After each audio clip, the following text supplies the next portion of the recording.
Hi teachers, అందరికీ నమస్కారం. Welcome back to our channel Surya smart ideas. నేను మీ సూర్యకళ మేడం.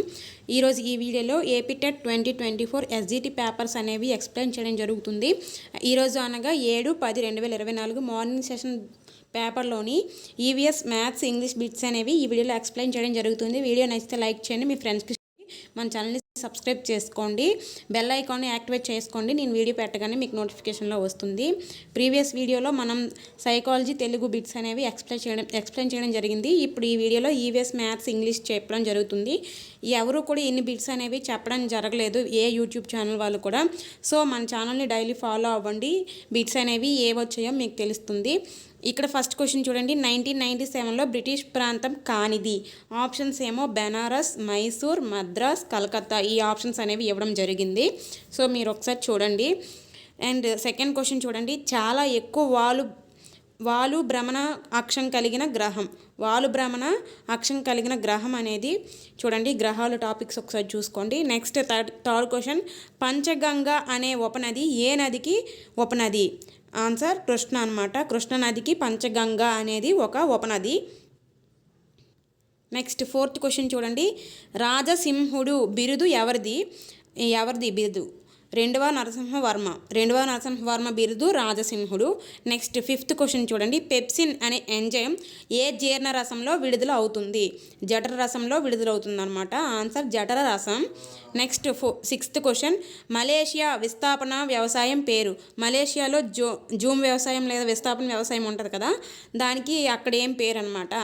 చూడండి ఒకసారి, జూమ్ వ్యవసాయం, విస్థాపన వ్యవసాయం టాపిక్. నెక్స్ట్ సెవెంత్ క్వశ్చన్ చూడండి. ఆహారం పొందే హక్కు ఆర్టికల్ ఏంటి అని ఇచ్చారు. ఆప్షన్స్లో 21, 22, 23, 24 ఆర్టికల్స్ అనేవి ఇవ్వడం జరిగింది. అయితే ఇక్కడ ఈ ఆప్షన్స్ బట్టి అయితే ఆన్సర్ ఆప్షను 21 అవుతుంది.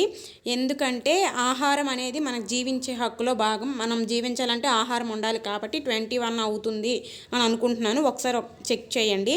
21 ఆన్సర్ అవుతుంది. నెక్స్ట్ ఎయిత్ క్వశ్చన్ చూడండి. ఎండమిక్ జాతులు అనగా.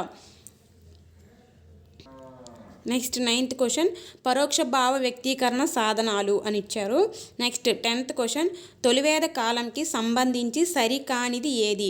చూడండి, ఎక్కువగా ఆప్షన్స్ అనేవి సరికానివి, కొన్ని ఆప్షన్స్ ఇచ్చి అందులో ఏవి సత్యము అనేసి ఈ ఆప్షన్స్లో మళ్ళీ ఆప్షన్స్ అనేవి ఇవ్వడం జరుగుతుంది. చాలా కొంచెం టఫ్గానే ఇస్తున్నారు. కిందటి టెట్లో పోలిస్తే ఈ టెట్లో పేపర్స్ ఆప్షన్స్ అనేవి కొంచెం కష్టంగానే ఇవ్వడం జరుగుతుంది. క్వశ్చన్స్ కూడా డైరెక్ట్గా ఇవ్వడం జరగట్లేదు, డిఎస్సి లెవెల్లో ఇస్తున్నారు. సో చూసుకోండి, కొంచెం జాగ్రత్తగా ఆప్షన్స్ అన్నీ చదవండి. Next 11th question. పాక్షిక పారదర్శక వస్తువు. ఇక్కడ ఆప్షన్స్ అనేవి గాలి, పొగమంచు, ఇంకా రిమైనింగ్ ఆప్షన్స్ కూడా తెలిస్తే మనం పెట్టవచ్చు. సో పాక్షిక పారదర్శక వస్తువు అనేసి ఇచ్చారు క్వశ్చన్. Next 12th question. గ్రామ పంచాయతీకి పోటీ చేయడానికి ఎంత వయసు అవసరం? గ్రామ పంచాయతీకి మన సర్పంచ్కి ఓట్లు పోటీ చేస్తారు కదా, సో వారికి ఎంత వయసు ఉండాలి అనేసి ఇచ్చారు. నేనైతే 21 ఇయర్స్ అనుకుంటున్నాను. ఒకసారి చూడండి. Next 13th question. మురికివాడలు ఏర్పడుటకు ప్రధాన కారణం. ఇది ఆప్షన్స్ ద్వారా మనం పెట్టవచ్చు. Next 14th question. వేడి టీలో పెట్టిన స్పూన్ వేడెక్కడం. వేడి టీలో స్పూన్ పెడితే అది కూడా వేడెక్కుతుంది కదా, ఇది దేనికి ఏ చర్య అనమాట. 15th క్వశ్చన్ చూడండి. జాతీయ అభిలేఖాగారం లేదా భారత అభిలేఖాగారం ఎప్పుడు ఏర్పాటు చేశారు? ఇదే ఆన్సర్ అనేది 1920లో ఈ అభిలేఖాగారం అనేది ఏర్పాటు చేయడం జరిగింది. ఇది అభిలేఖాగారం అంటే బ్రిటిష్ వారికి సంబంధించిన ఏవైనా ఇంపార్టెంట్ పేపర్స్ కానీ ఇంపార్టెంట్ దస్త్రాలు అవన్నీ ఉంటాయి కదా, దాంట్లో అవి భద్రపరుస్తారనమాట. ఈ అభిలేఖాగారంలో వాటిని భద్రపరుస్తారు. సో దీన్ని ఎప్పుడు ఏర్పాటు చేశారంటే 1920లో ఏర్పాటు చేయడం జరిగింది. Next 16th question. పుష్పంలో కీలం ఉండే భాగం. Next 17th question. సొంత డిఎన్ఏ కలిగి ఉండని కణాంగం. 9th క్లాస్లో మనకి కణం లెసన్ ఉంటుంది కదా, సో అందులో చూడండి ఈ లెసన్ కణం లెసను. నెక్స్ట్ 18th క్వశ్చన్ చూడండి. మీరాబాయి ఎవరు శిష్యురాలు? Next 19th question. గొనడోట్రోపిన్ అనే హార్మోన్ ఏ గ్రంథి విడుదల చేస్తుంది?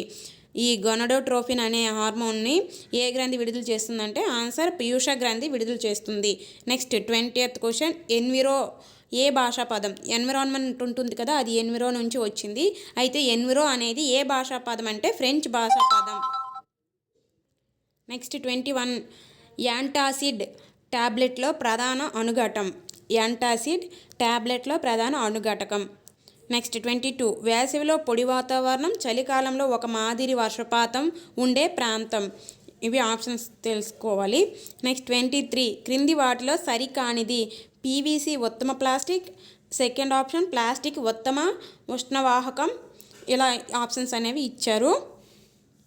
నెక్స్ట్ 24th క్వశ్చన్ 7,49,343 యొక్క కసాగు అడిగారు. సో కసాగు కట్టం ఎలాగనమాట, డైరెక్ట్గా వీటిని చూస్తే కానీ చెప్పొచ్చు కసాగు 343 అవుతుంది, ఎందుకంటే ఇవన్నీ 7 యొక్క గుణిజాలు అవుతాయి.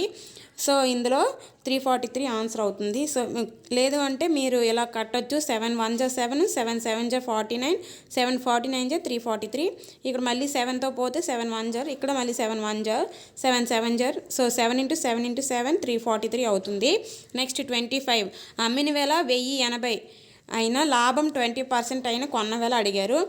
అమ్మిన వేళ 1080కి అమ్మారు కదా, 20% లాభం వచ్చిందనమాట. సో 120 వాల్యూ 1080 అవుతుంది. కొన్న వేళ అంటే ఎప్పుడు 100 కాబట్టి 100 ఎంత. సో 100 × 1080/120 అనమాట. సో ఇలా చేస్తే ఆన్సర్ 900 రూపీస్ అనేది వస్తుంది కొన్న వేళ. ఇక్కడ చూడండి 100/120 × 1080 అనమాట. ఇది క్యాలిక్యులేషన్ చేయండి, చాలా సింపుల్ ప్రాబ్లం ఇది. సో ఆన్సర్ 900 అనేది వస్తుంది. నెక్స్ట్ 26 దీర్ఘఘనం ఘనపరిమాణం పైన ఒక బిట్ అనేది ఇవ్వడం జరిగింది. దీర్ఘఘనం ఘనపరిమాణం సూత్రం LBH. దీనిపైన ప్రాబ్లం ఇస్తే వీటిలో ప్రతిక్షేపించాలన్నమాట నెంబర్స్ను. LBH, L అంటే పొడవు, B వెడల్పు, అలాగే H ఎత్తు. నెక్స్ట్ వృత్త పరిధి పైన ఒక బిట్ అనేది ఇవ్వడం జరిగింది. వృత్త పరిధి ఫార్ములా ఏంటంటే 2πr. నెక్స్ట్ 28 నిమిషాలు సెకండ్లు నిష్పత్తి ఇచ్చారు. వీటిపైన నిష్పత్తి అనేది ఇవ్వడం జరిగింది. అది క్వశ్చన్ ఎలా ఇచ్చారో ఆప్షన్ ద్వారా క్వశ్చన్ పూర్తిగా తెలిస్తేనే చెప్పగలుగుతాము మ్యాథ్స్ ప్రతిదీ కూడా. నెక్స్ట్ 29 క్వశ్చన్ చూడండి. క్రమషడ్భుజి యొక్క అంతర్కోణాలు మొత్తం ఎంత అని అడిగారు. సో అంతర్కోణాల మొత్తం సూత్రం ఏంటంటే n-2 × 180. సో ఇక్కడ క్రమషడ్భుజి లేదా హెక్సాగాన్ అంటే 6. క్రమషడ్భుజి అంటే 6 కాబట్టి n ప్లేస్లో 6 వేసుకోవాలన్నమాట. 6 - 2 × 180. 6లో నుంచి 2 తీస్తే 4 అవుతుంది. 4 × 180 అంటే 720 డిగ్రీస్ అవుతుంది అనమాట. సో క్రమషడ్భుజి యొక్క అంతర్కోణాలు మొత్తం ఎంత అవుతుందంటే 720 అవుతుంది. లేదా ఏదైనా ఇంకొకటి ఏంటంటే బాహ్య కోణాలు మొత్తం అడిగారు అనుకోండి, ఏదైనా క్రమషడ్భుజి లేదా అష్టభుజి యొక్క బాహ్య కోణాలు మొత్తము అడిగితే 360/n వేసుకోవచ్చు అనమాట. ఇక్కడ ఒకవేళ క్రమషడ్భుజి యొక్క బాహ్య కోణాలు మొత్తం అడిగారు అనుకోండి, 360/n, n ప్లేస్లో 6 వేసుకుంటే 6 6 30. ఒక్కొక్క కోణం 60 డిగ్రీస్ అవుతుందన్నమాట. ఒక్కొక్క కోణం అడిగారంటే 60 అవుతుంది. మొత్తం అయితే 360 డిగ్రీస్ అవుతుంది బాహ్య కోణాలు. సో ఇది కూడా ఒకసారి చూడండి ఆ టాపిక్ నుంచి. అండ్ నెక్స్ట్ చూడండి 30th క్వశ్చన్. 100 ఆవులకు 80 రోజులకు సరిపడే గడ్డి అదనంగా 25 ఆవులు కలిసిన ఎన్ని రోజులకు సరిపోతుంది? ఆ గడ్డి ఎన్ని రోజులకు సరిపోతుంది? చూడండి 100 ఆవులు 80 రోజులకు సరిపడే గడ్డి ఉందన్నమాట. అలాగే 25 అదనంగా చేరాలంటే 100కి 25 కలిపితే 125కి 125 ఆవులు ఉంటే ఎన్ని రోజులకు సరిపోతుంది ఆ గడ్డి అనేది అనమాట. సో ఆవులు పెరిగితే గడ్డి తగ్గుతుంది కాబట్టి ఇది విలోమానుపాతంలో ఉంటుంది. సో 100/120 × 80 అనమాట. సో దీన్ని క్యాలిక్యులేట్ చేస్తే మనకి 84 డేస్కి ఆ గడ్డి అనేది సరిపోతుంది. చూడండి 100/125 అంటే 25 4 జా 25 5 జా × 80 కదా. 5 1 జా 5 16 జా 16 × 4 అంటే 64 డేస్ అనమాట. 80 రోజులకు సరిపడే గడ్డి 64 రోజులకు మాత్రమే సరిపోతుంది, ఎందుకంటే ఇంకొక 25 యాడ్ అయ్యాయి. అండ్ నెక్స్ట్ చూడండి 31 question. A = 2x² - 3x, B అనేది x² + x అయితే 2a + b అన్నారు. దాని వాల్యూ ఎంత? 2a అంటే ఏని 2తో గుణించాలి. 2 2 జా 4x అవుతుంది. మైనస్ 2 3 జా 6x అవుతుంది. మైనస్ బీకి మైనస్ చేయాలి. ఇక్కడ ఈ +x² ఉంది, -x² అవుతుంది. అలాగే x ఏమో -x అవుతుంది.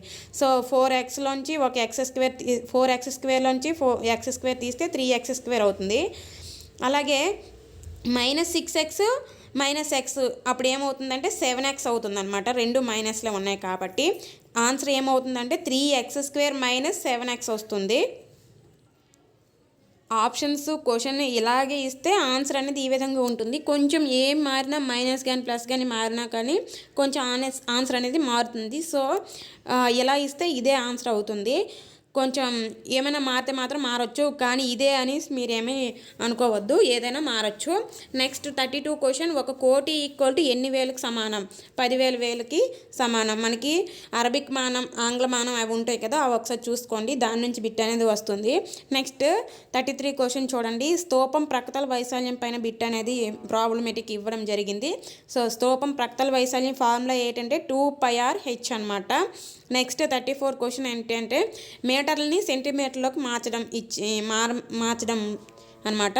కొన్ని మీటర్లో ఇచ్చారు, వాటిని సెంటీమీటర్లోకి మార్చాలి. మామూలుగా బేసిక్ ఏంటంటే 1 మీటర్ ఈక్వల్ టు మనకి 100 సెంటీమీటర్లు అని తెలుసు కదా, సో ఆ విధంగా మనం మార్చొచ్చు అనమాట, ఆప్షన్స్ బట్టి పెట్టొచ్చు.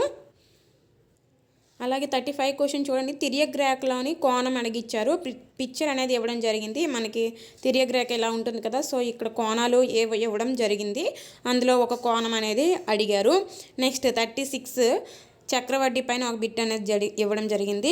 నెక్స్ట్ డిస్కౌంటు, అలాగే సగటు పైన ప్రాబ్లం అనేది ఇచ్చారు. సగటు కనుక్కోమన్నారు. రాసుల మొత్తము రాసుల సంఖ్య అనేది ఇచ్చారు. సో సగటు ఎలా కనుక్కుంటారంటే సగటు ఈక్వల్ టు రాసుల మొత్తం బై రాసుల సంఖ్య. సో ఇచ్చిన వాల్యూని ప్రతిక్షేపిస్తే సగటు అనేది ఇవ్వడం వస్తుంది. నెక్స్ట్ 39 సోషల్ యొక్క విద్యా ప్రమాణాలు ఎన్ని అని అడిగారు. 6 అనమాట.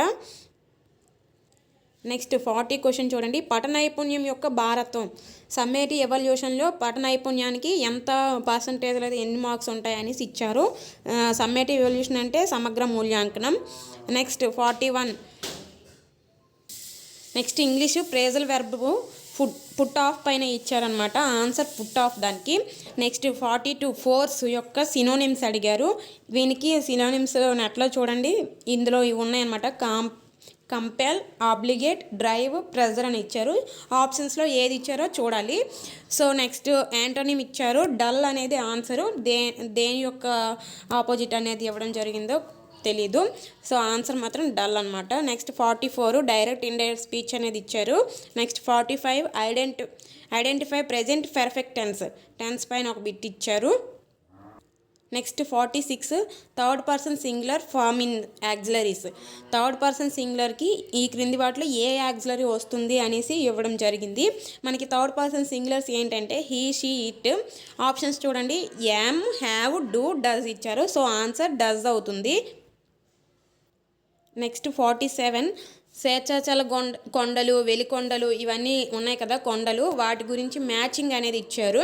నెక్స్ట్ 48 మాపనం, విలువ కట్టడం, అభివృద్ధి పరచడం దేనికి ఏ మూల్యాంకనం సంబంధించింది అని ఇచ్చారు.